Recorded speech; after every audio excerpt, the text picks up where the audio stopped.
from humble beginnings, being raised by a hard-working mother who was a tremendous cook and by all accounts a tremendous woman that wanted to see her children succeed. May Mark Henry's mama rest in peace. Fuck cancer, truly the goddamn worst, the scourge of the earth, but at least she got to see her son succeed, and then Mark Henry took that determination, and he fought through bullying and racism and bullshit. If you're gonna be like that towards anybody that's a different color, fuck the hell off, you're a goddamn piece of shit asshole. You do not deserve any goddamn happiness in your life. Pull your head out of your motherfucking ass and realize you don't have to judge people based on the color of their goddamn skin. We are all humans. We need to be judged by how we are inside, not outwardly. That being said, he got into weightlifting. He became the world's strongest man. He was offered a first guaranteed contract by Vince McMahon. I say that because, well, I'll talk about that in due course. But then he had injuries. And if it wasn't for Bret the Hitman Hart and several others, he would have flamed out quickly. He went to Ohio Valley Wrestling. He was sexual chocolate. He became, they actually called him the fucking Silverback. Their words, not mine. Can't imagine why that was dropped at all. But then he fought through a whole bunch of bullying, a whole bunch of hazing, more injuries, became the world heavyweight champion, the Hall of Pain. And then, unfortunately, the pain got too great and he had to retire. He went to the land of All Elite for a little bit. He wasn't really listened to all that much. But he discovered Bianca Belair and got her into wrestling. And my oh my, I think that makes Mark Henry gold in every wrestling fan's eyes. I'm John Renton with my review of WWE on A&E Biography, WWE Legends, on Mark Henry, the world's strongest man. Let me know your thoughts on this particular show in the comments, please. And I'll say, this kind of reminded me of the Booker T one. But the Booker T one was way more wrestling-centric than this. You realize, looking back on this, Mark Henry did actually have a pretty long career, at least from 96 to when he retired in 2018, like as far as in-ring competition. He was injured a lot, and he was in and out of the ring a lot because he was determined to still prove that he was the world's strongest man. But you realize that his stints, like as far as in-ring work, were in short bursts. Now, I do want to also say that next week, I think they're doing two. They're doing one on Ted DiBiase and one on Paul Heyman. I think they're back to the hour-long episodes. I did not review the RVD one. I did not review the Steiner Brothers one. I'm probably not going to review the Ted DiBiase and Paul Heyman ones. Because even though, I mean, I respect Ted's work, didn't respect him ripping off a whole bunch of people, like a bunch of welfare money and all that. I mean, let's be perfectly honest, you don't fucking do that.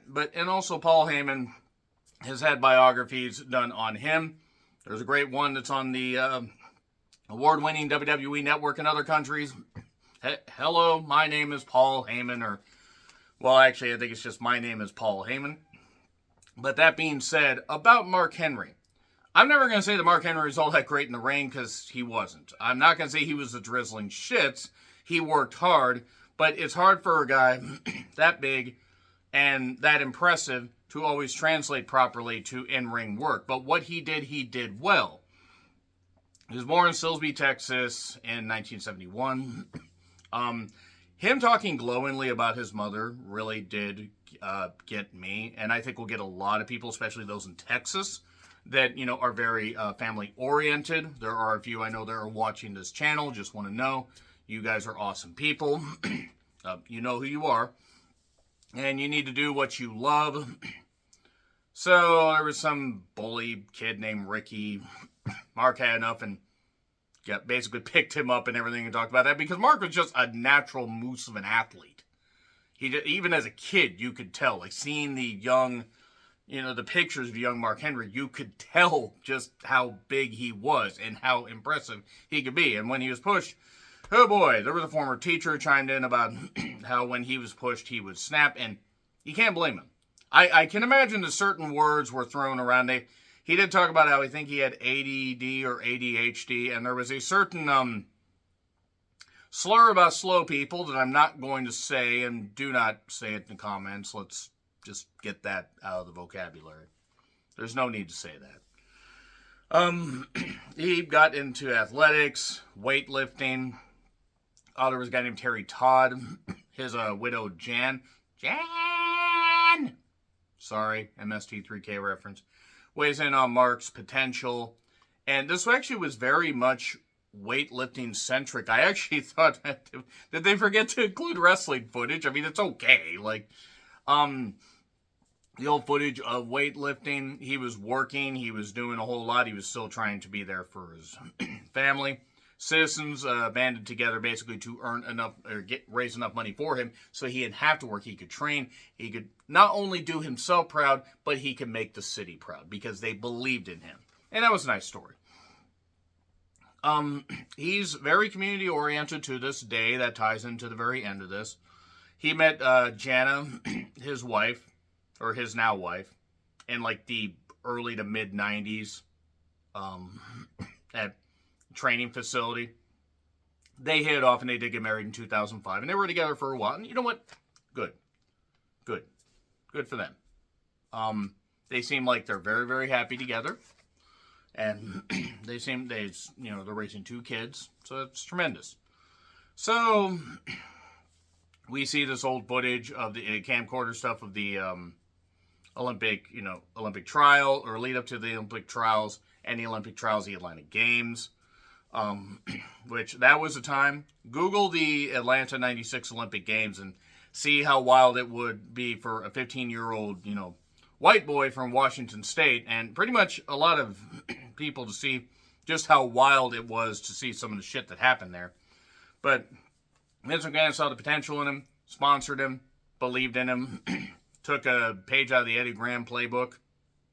Shame he didn't take another page out of Eddie Graham's playbook, but I digress.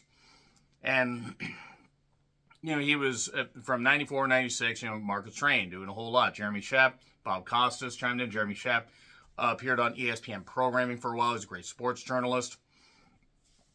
And he was doing a whole lot of, he was doing a lot of lifting. He was doing a lot of cardio. Because cardio is actually something that's important. Yes, it's strength-based, but if you don't have a little bit of cardio to do some of this stuff, yeah, you may blow up doing this weightlifting, but you got to have some kind of and he had a lot of athleticism. So the camcorder footage of the games was certainly something. He it was weird, but I guess that's all they had. Tore a muscle, but talked about helped his team place. And the reason his team placed 10th, and he was talking about like various other things, he wouldn't do steroids. He wanted the sport cleaned up. And the person that was in charge of this whole fiasco was like, you need to stop knocking this or they're going to kick us off. He's like, you're getting the team kicked off because you won't enforce this shit. Kurt Angle weighed in very briefly. They skipped over the 2006 thing with him and Mark, which honestly probably wasn't the worst thing in the world. Hey, remember when Kurt Angle did that thing with Booker T's wife? Yeah, that was fun.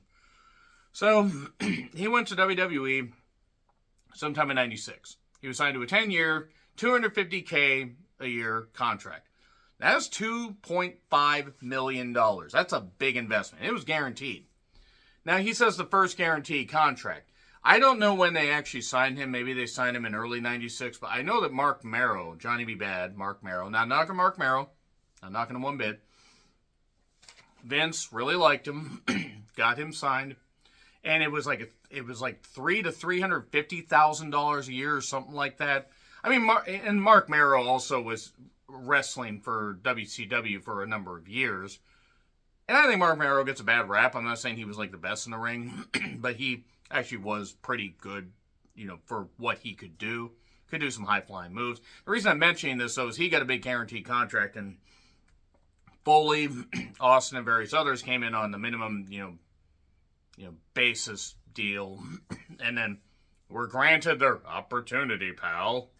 But Mark Marrow got his guaranteed contract and left in 99, and I think still has some time left on it, but I don't know. That's rumors and innuendo, but he got paid a whole lot of money. Mark Henry got paid a whole lot of money and got injured pretty quickly. He made an appearance at SummerSlam 96. They built a feud with Lawler. His first match was on pay-per-view. That was In Your House Mind Games, September 96. That was on the undercard of Mick Foley versus Shawn Michaels in that very fun but very overbooked in hindsight main event. I mean, they had Vader, they had Sid, they had Undertaker popping out of a coffin, they had Paul Bearer getting in there and doing something athletic when he was the size of a planet. It was nuts. But he was on cloud nine, but there was bullying and hazing, which happens in the locker room. Hey, if Mark Henry was gay, at least Undertaker wouldn't have done anything like he did with Canyon. But we see, how Dr. Tom Pritchard helped train him. Mark says that if it wasn't for Bret Hart training him, he wouldn't have been able to really succeed. He'd had a broken ankle, Mark had. And this was right in the interim before Bret would be forced out of WWE to go to WCW, where they would proceed to not do anything proper with him. Because Bischoff was a fucking idiot. So, love Bischoff as a television performer, and he did some good shit, but Bret could have done so much more for that company. So much more. So, Mark Henry returned in November of 97, joined the Nation of Domination. Talked about his friendship with Owen. They didn't really expand on that. Owen was not a nugget, by the way. May Owen rest in peace. So, Ron Simmons chimed in, because he was a veteran at that point of wrestling. Well, I mean, he was as much of a veteran as anybody else in that group. I mean, I think him and Godfather started just a little bit after him. But Ron Simmons wanted to help teach him. Mark then realized after the Nation ran its course, he wanted to be more entertaining, wanted to do the sexual chocolate thing. We see Vince helping produce him. Vince helping produce vignettes where he was trying to swoon and possibly, get women to go to bed with him, even if they didn't want to. Gee, God, it's almost like Vince was channeling his real life stuff. I'm not saying that Mark was talking about being a sex addict on television. They skipped over the whole thing with Sammy, where they made fun of trans people. That was a choice. That wasn't good even back in, 99? The late 98, early 99? I'm trying to remember the time period, but I think it was right around early 99. Right around the time that Foley was first WWF champion. The same night that Terry Reynolds was forced, practically gunpoint, to fake a miscarriage. And for that reason, I will forever hate Vince Russo and Ed Ferrara. I mean, well, that's one reason. So, the Mae Young stuff, God help us. It was bad in hindsight, but it was entertaining. And then they referenced it on Raw 1000 with the hand, which I admit was funny. May was all for it. Mark was all for it. He was willing to be made fun of. I don't blame him there. The mother got sick. Mark was there with her in the hospital. The cancer, they're very sad. I'm not going to get too much into it because there are some people watching. But also, I do encourage you guys to check this out if you didn't see that part and you're just watching this review. You really should check this one out, though. It is a pretty damn good biography. And then he was kind of tired of being poked and prodded by some in the weightlifting community. The weightlifting community, sorry, AJ. He wanted to get back into weightlifting again. And, place in this competition, win this competition. Vince said, well, you better win because we don't have a place for the second strongest man in the world. He won't tear down his mom's house. He won't renovate it because that would require tearing it down. So just let it be dilapidated. I mean, I think there'd be a way to renovate it while still maintaining the trunk. I don't know. It didn't look like it was in the best shape, but I have seen houses even just a few miles down the road that are in way worse shape that seems like they could still be saved, like this one. So, he had a lot of bad juju in his soul. He had a lot of dark thoughts and everything because of the stuff with his mom and just overall. So, he had to get therapy and and credit to him. A lot of people don't admit that they need that. So, the Brawny Paper Strongman chimed in. Braun Strowman chimed in. Because he said if it wasn't for Mark Henry, he wouldn't have gotten into wrestling. God, that would have been, besides that thing with Roman Reigns, that would have been such a shame. And Big Show also chimed in. See, obviously a lot of this stuff I think was filmed in the last couple years. I'm guessing, I'm not totally sure. Because I know they've been sitting on some of this stuff. And I do also want to say, for anybody that has seen recent footage of Big Show, Paul White. He should not be wrestling anymore. He should be enjoying retirement. It's a modern miracle of science and everything that he is still even walking, and he shouldn't fucking be wrestling. He doesn't need to wrestle anymore. Nevertheless, he basically continued to work hard. He wanted to get better. There was like stuff where he would just pick up stuff like there were tire axles on this and the giant wood pallet, while Arnold Schwarzenegger, Arnold Schwarzenegger, that is a name that Hulk Hogan certainly loves to say. Well, close to it. More on Hogan in a bit. So, the strength competitions on SmackDown, I remember those, and I also remember the fact that he would do something and then he was injured again. They didn't mention that. And I'm not knocking Mark. I mean, I imagine his body was probably beat up by this point because of all the training he had to do. But goddamn, him and Rey Mysterio spent more time on the injured list. I think between like 2003 and 2014, then especially 2006 to 2014, it actually was a miracle of anything that either are walking at this point. But he bent an iron skillet. I don't know how legit that was. It looked like a normal frying pan to me. But still, the fact he bent a fucking frying pan. Remember when they called him a silverback? Yeah, that was a choice. Gee, I wonder why nobody thought that would be racist. So, him and Janet got married. They had their kids. The 2006 run, he got injured. He took out Chris Benoit. Unfortunately, not soon enough. 2007 run, he did take out Undertaker. Undertaker then came back and beat him in Unforgiven. What was it? 2007? I think it was 2007. I think he wrestled in the 2008 Royal Rumble. But he was often injured. He would team with MVP. He was kind of floating on Raw between 2009 and 2011. But you noticed, I kind of skipped over the part in 2008 where he got the ECW, the WWE ECW title and everything from Kane. It's kind of a make good because Michael Hayes said a certain thing that he shouldn't have fucking said. But that's okay. Michael Hayes has a black daughter, so he couldn't possibly be racist. Mark Henry forgave him, that's fine. I'm just saying the company tends to gloss over a lot of that shit.